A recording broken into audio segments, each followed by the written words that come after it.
हे माझ्या छोट्याशा मित्रांनो आणि मैत्रिणींनो, आज आपण चालू करतोय हेरिडिटी अँड इव्होल्युशनचा हा चॅप्टर. ओके, सो हा चॅप्टर आहे सायन्स 2चा 10th स्टँडर्डचा आणि ह्या लेक्चरमध्ये आपण डिस्कस करणार आहोत IMP questions of this chapter. Okay, तर ही व्हिडिओ तुम्हाला तुमच्या क्लास टेस्टमध्ये होईलच, विकली टेस्ट होतात त्यामध्ये. त्याच्यानंतर तुम्हाला युनिट टेस्ट, त्यानंतर सेमिस्टर्स, प्रिलिम्स आणि बोर्ड्स ह्या सगळ्यांना उपयोगी पडणार आहे. ठीक आहे, तर ही व्हिडिओ तुम्ही शेवटपर्यंत का बघितली पाहिजे? फर्स्ट, तुम्हाला टॉपिक वाईज PYQs भेटतील. टॉपिक वाईज म्हणजे तुमच्या बुकमध्ये जसं टॉपिक आहे तसे PYQs भेटतील, IMP क्वेश्चन्स भेटतील विथ एक्सप्लेनेशन. ओके, अँड माझं नाव शुभम आहे आणि आपल्या ह्या चॅनलचं नाव आहे शुभम भोवतू, कारण माझ्या क्लासेसचं नाव आहे शुभम भोवतू क्लासेस. मी ऑफलाईन क्लासेस रन करतो आणि पॅरलली मी तुमच्यासाठी ह्या यूट्यूबवरती व्हिडिओसुद्धा बनवते. तर made with love from SB for you guys. Okay, so video enjoy करा, लास्टपर्यंत बघा. सबस्क्राईब केलं नसेल तर प्लीज आपल्या चॅनलला सबस्क्राईब करून घ्या आणि ही व्हिडिओ तुमच्या फ्रेंड्सपर्यंत नक्की शेअर करा. ओके, सो सगळ्यात आधी हेरिडिटी अँड इव्होल्युशन असे दोन पार्ट्स आहेत चॅप्टरचे. तर त्यातला हेरिडिटीवरती क्वेश्चन कसा येतो ते विचारतात की हेरिडिटी म्हणजे एक्झॅक्टली काय आहे. ओके, सो डिफाईन हेरिडिटी, डेफिनेशनचा 1 मार्कर क्वेश्चन तुम्हाला येऊ शकतो. आणि तुम्ही जर PYQ बघितला असेल किंवा नाही बघितला असेल तर तुम्हाला एक गोष्ट मी सांगतो की क्वेश्चन हे आता मोठे लेंदी क्वेश्चन्स यायचे कमी झालेत, म्हणजे एक्सप्लेनेटरी क्वेश्चन्स. तुम्हाला कन्सेप्च्युअल किती अंडरस्टँडिंग आहे त्याच्यावरती तुम्हाला 1 मार्कर क्वेश्चनचा एक क्लब बनवला जातो. 3 मार्क्स, त्याला 3 मार्क्स असतात, म्हणजे क्वेश्चन नंबर 1, 2 आणि 3 एका क्वेश्चनमध्येच बनवले जातात. ठीक आहे, कधी कधी तोच क्वेश्चन 5 मार्कर पण बनवला जातो. तर ह्याचा अर्थ काय आहे की आता बोर्ड्सना असेच स्टुडंट्स सायन्समध्ये पाहिजेत की ज्यांची कन्सेप्च्युअल अंडरस्टँडिंग घेण्याचा ॲप्टिट्यूड आहे. ओके, ग्रास्पिंग पॉवर चांगली आहे. ज्यांना कोणाला अंडरस्टँडिंगमध्ये, सायन्स समजण्यामध्ये, मॅथ समजण्यामध्ये इश्यू होतो त्यांच्यासाठी दुसरे सब्जेक्ट्स बनलेत असं त्यांनी समजायला पाहिजे, असं बोर्ड्सवाल्यांचं म्हणणं आहे, माझं नाही. माझं म्हणणं आहे की कोणी चांगल्या टीचरच्या सोबतीला राहून स्वतःचा सब्जेक्ट काय करू शकतो, बिल्ड करू शकतो, एनीवन ऑर एव्हरीवन. ओके, तर मग हेरिडिटी म्हणजे काय की heredity is the transfer of biological characters from one generation to another generation via genes. म्हणजे एक्झाम्पल देतो तुम्हाला. आता आपणच घ्या, तुम्ही स्वतःला बघा.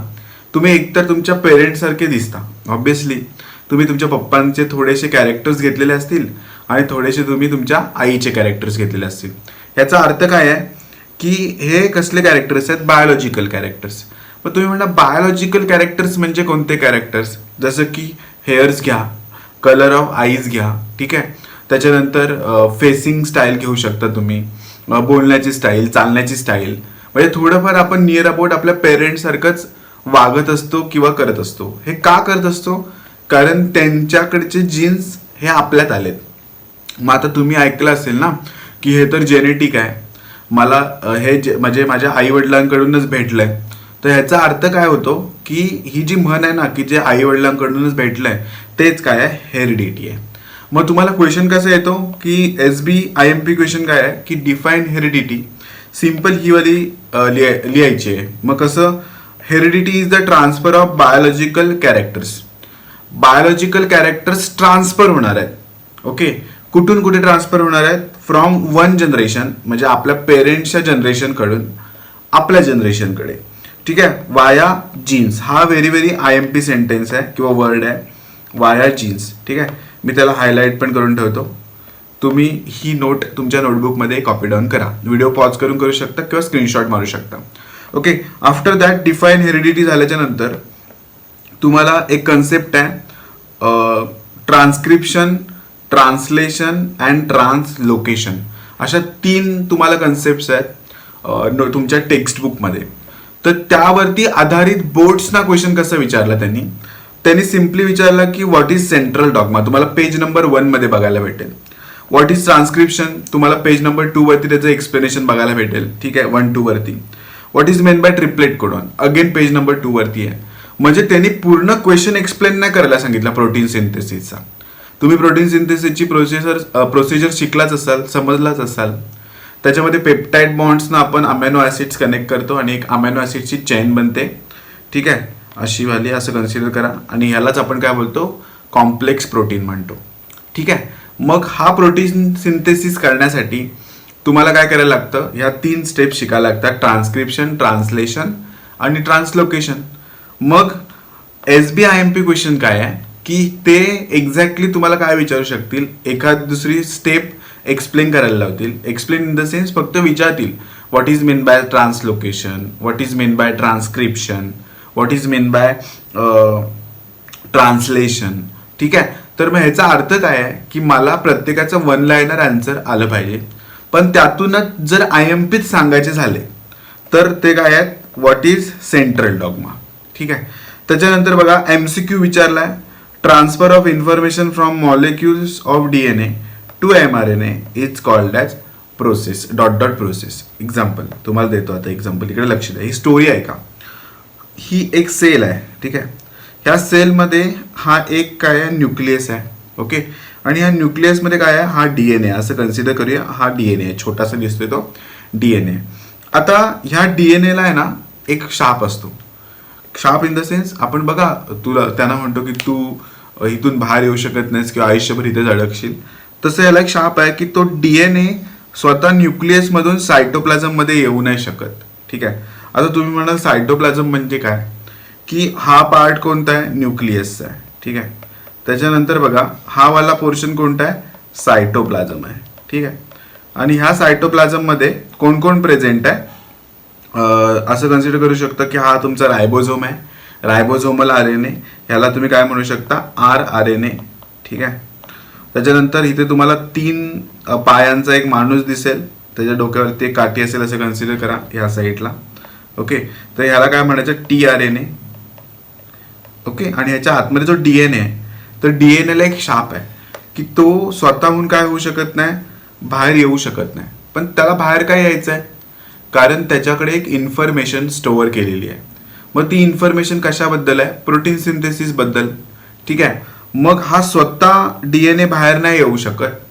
मग तो कोणाला बनवतो माहिती आहे, तो आतमध्येच mRNA ला बनवतो. कोणाला, mRNA ला. मग mRNA सपोज DNA 2 स्टँडचा आहे, तर mRNA किती स्टँडचा असणार आहे, एका स्टँडचा असणार आहे.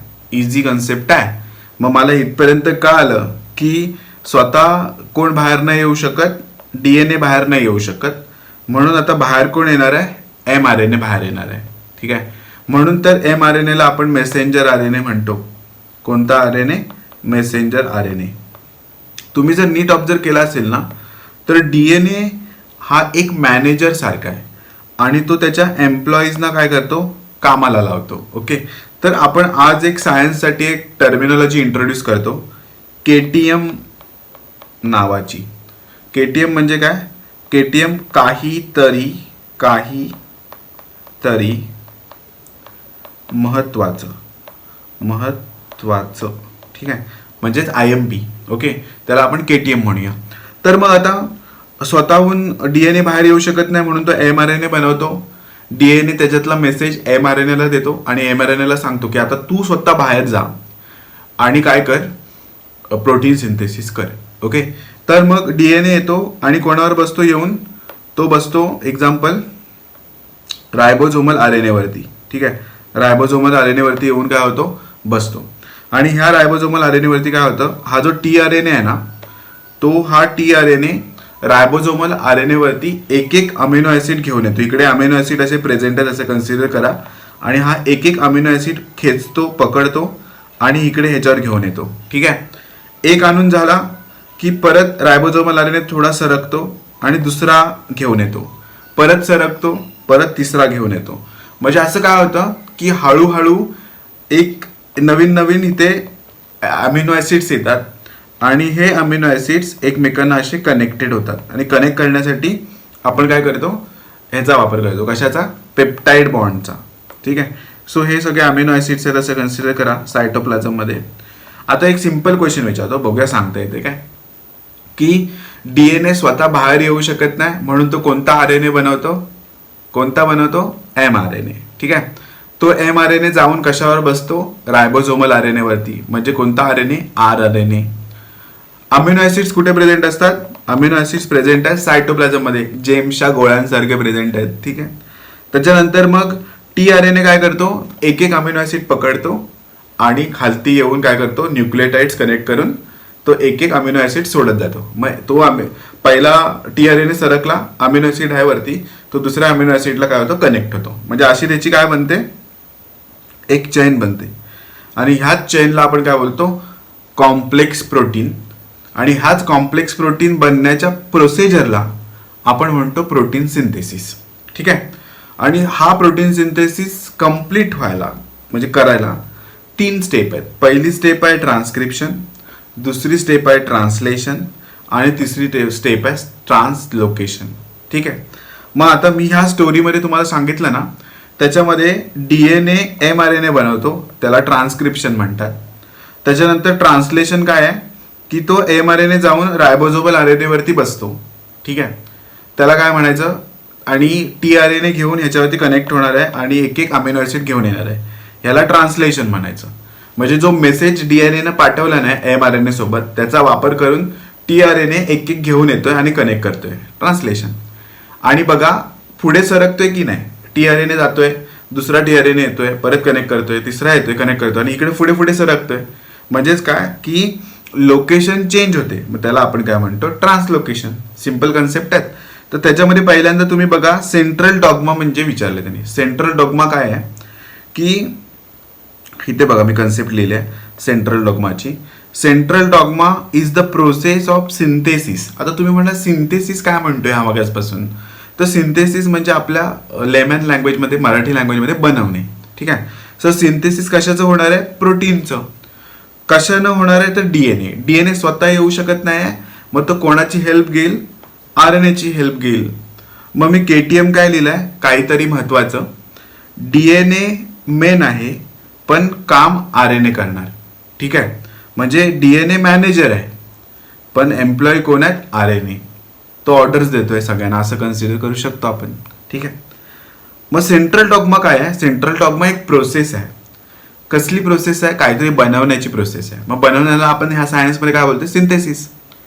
मग कशाची प्रोसेस आहे, central dogma is the process of synthesis of protein. कशाचं सिंथेसिस करणार आहे आपण, प्रोटीनचं. मॅनेजर कोण आहे, बाय DNA. कोणाचा वापर करणार आहे, थ्रू RNA. बोला माझ्याबरोबर परत, central dogma is the process, central dogma is the process of synthesis of protein by DNA through RNA. by DNA through RNA. Easy आहे. ओके. ही डेफिनेशन पाठ करा आणि हीच ह्याचाच आन्सर आहे. सो आपण इथे पहिल्या वाला टिक करूया. So first answer is done. Okay. त्याच्यानंतर बघा ट्रान्सक्रिप्शन. ट्रान्सक्रिप्शन काय होतं की DNA स्वतः बाहेर येऊ शकत नाही, म्हणून तो कोणाला बनवतो, mRNA ला बनवतो. मग ट्रान्सक्रिप्शन काय आहे, बनवण्याला मी काय बोललेलो, सिंथेसिस. कोणाचं सिंथेसिस करणार आहे, तो mRNAचं सिंथेसिस करणार आहे. कोणाचं, mRNAचं. mRNA ला तो बनवणार आहे. का, कारण तो स्वतः बाहेर नाही येऊ शकत. ही स्टोरी आपल्याला माहिती आहे. मग ट्रान्सक्रिप्शन काय आहे, transcription is the process of synthesis of mRNA from DNA. DNA पासून mRNA बनण्याच्या प्रोसिजरला ट्रान्सक्रिप्शन म्हणतात. Okay. Simple definition, 1 marker answer पण भेटला मला. ओके. सो KTM काय आहे, DNA mRNA ला बनवतो आणि त्याच्याजवळ मेसेज देतो की तू जा बाबा माझा मेसेज घेऊन, माझी रेसिपी घेऊन, माझा कोड घेऊन जा. शब्द इम्पॉर्टंट आहे, कोड, कोडेड मेसेज. तो घेऊन जा आणि बाबा ते बाहेर सांग सगळ्यांना की घेऊन या आता एक एक amino acid. Okay. So triplet codon. Triplet codon exactly काय आहे, एक मिनिट मी सांगतो तुम्हाला. ट्रिपलेट कोडॉन काय आहे की 3 तुम्हाला न्यूक्लियोटाइड्स मिळतील, त्यांच्यावरती काय असेल, कोड असेल. न्यूक्लियोटाइड्स वरती काय असेल, कोड. तो कोड कोणासाठी असणार आहे, ऑब्विसली tRNA साठी. तो घेऊन येतो ना एक एक अमिनो ऍसिड कनेक्ट करायला. मग ट्रिपलेट म्हणजे 3. ठीक आहे. कोडॉन म्हणजे त्याच्यावरती जे 3 स्टिक्स आहेत त्यांना कोडॉन्स म्हणायचं. आणि सपोज आपण tRNA ला mRNA वरती आहेत ह्या अशा काट्या असतील त्यांना आपण कोडॉन्स म्हणणार.